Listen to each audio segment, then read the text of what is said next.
شيئا مذكورا إنا خلقنا الإنسان من نطفة أمشاج نبتليه فجعلناه سميعا بصيرا إنا هديناه السبيل إما شاكرا وإما كفورا إنا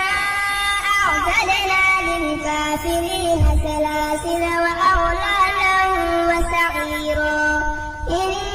الأبرار يشربون من كأس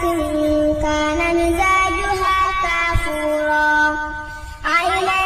يشرب بها عباد الله يفجرونها تفجيرا يوفون